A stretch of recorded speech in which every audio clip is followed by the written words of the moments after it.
हनुमान चालीसा कैसे प्रकट हुआ उसकी विचित्र कथा है महाराज जी, बहुत अच्छी पुस्तक लिखी, 2 खंडों में है, तुलसीदास जी का चरित्र, युग पुरुष तुलसी।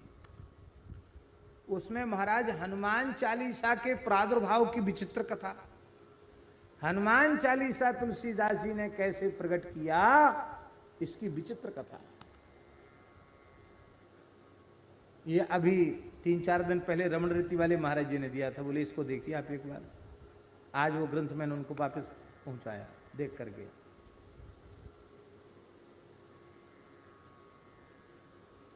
इसमें बोले हनुमान चालीसा कैसे प्रकट हुआ उसकी विचित्र कथा है महाराज जी हैं। हाँ, तो उसमें ये कथा है कि हरिद्वार कुंभ का समय था और हरिद्वार कुंभ के पर्व पर मुगल शासन था। उस समय मुगल काल था, अकबर का शासन था, सम्राट अकबर का काल था। और मुसलमानों ने षड्यंत्र रचा था कि कुंभ के अवसर पर साधु ही परस्पर लड़ भिड़ के मर जाएं और इनमें विद्रोह हो जाए। ये शैव वैष्णव विद्रोह धीरे धीरे हिंदू समाज 2 खेमों में बट जाएगा, एक अपने को वैष्णव कहने वाले लोग, एक अपने को शैव कहने वाले लोग, और इनका खूनी संघर्ष आपस का हिंदुस्तान को कमजोर कर देगा। और उस ग्रंथ में उन्होंने लिखा कि तुलसीदास जी महाराज हरिद्वार कुंभ के अवसर पर आए थे तो उन्होंने कासाय वेश धारण करने वाले 2 सन्यासियों के मुंह से आपस में अंधेरे में कुछ ऐसी बात सुन ली कि उससे तुलसीदास जी समझ गए कि ये साधु नहीं है, ये तो मुसलमान है। और ये इस तरह के तमाम षड्यंत्रकारी भेष बदल के हिंदू सनातन धर्म को कमजोर करने के लिए, शैव वैष्णव विद्रोह भड़काने के लिए ये घूम रहे हैं। इनकी योजना है खूनी संघर्ष कराने की, तो इसको कैसे भी टलवाना चाहिए। और वो उन्होंने इनको देखा तो वो झगड़े भी से कहाँ घूम रहा है, कैसे काफिर, कुछ ऐसे शब्द कहे, उससे पता चलेगा कि मुसलमान है। उन्होंने आकर के अपनी चिंता को एक अखाड़े में आकर के श्री गुरु नानक देव जी के पुत्र श्री चंद्राचार्य जी के समक्ष एकांत में इस घटना का निवेदन किया। और सब अखाड़े के लोगों की वहां बैठक हुई और उन लोगों का भंडाफोड़ हुआ।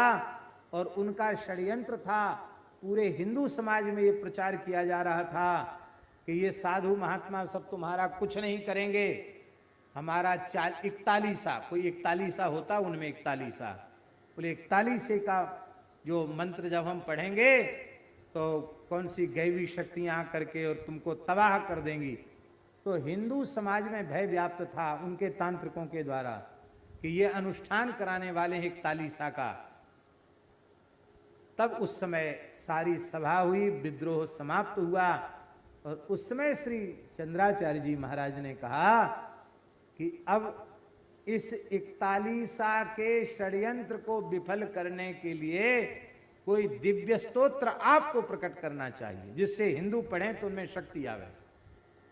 साधु संत के तुम रखवारे, असुर निकंदन राम दुलारे। हाँ, भूत पिशाच निकट नहीं आवे, सब दैवी शक्तियां भाग जाएंगी, महावीर जब नाम सुनावे। और भाव समाधि में चले गए श्री चंद्र जी महाराज और उन्होंने कहा कि ये कार्य तुलसीदास जी आपके द्वारा होना है। गोस्वामी जी ध्यानस्थ हुए, हनुमान जी का ध्यान करते करते हनुमान जी का आवेश उनमें हो गया, उछलने कूदने लगे, तमाम फल रखे थे उन फलों को पा गए, हनुमान जी का आवेश हो गया। फिर गंगा जी में कूद गए। उस समय लोगों ने कहा तुलसीदास जी में तो ऐसा कभी नहीं होता था। चंद्राचार्य जी ने कहा कि ब्रह्मवेला में इस मुहूर्त में एक दिव्य स्तोत्र प्रकट होने वाला है, लोग तैयार हो जाएं, क्या इनके मुंह से निकलने वाला है।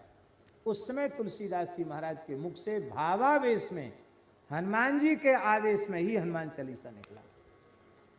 और ये सबसे प्रभावशाली स्तोत्र है, बड़ा बहुत अच्छे ढंग से, हमको तो कम समय मिला पढ़ने का, जल्दी जल्दी पढ़ा, बहुत बड़ा ग्रंथ था।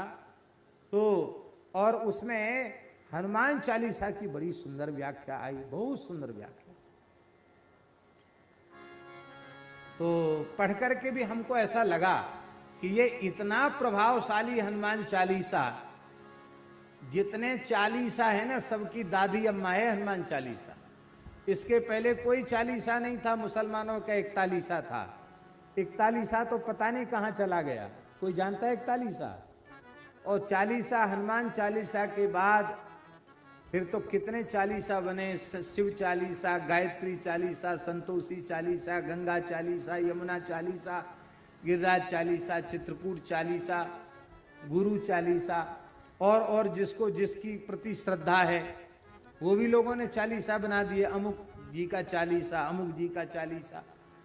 चलो ठीक है, तो सब चालीसाओं की दादी अम्मा है हनुमान चालीसा, इसी से सब चालीसा प्रकट हुए। बोलो भक्तवत्सल भगवान की। तो गोस्वामी जी ऐसे नहीं है कि भजन न करते हो, बहुत बड़े नाम जापक हैं गोस्वामी जी। बहुत बड़ा कार्य हिंदू वैदिक सनातन संस्कृति के संरक्षण का बहुत महनीय कार्य गोस्वामी तुलसीदास जी के द्वारा संपन्न हुआ है।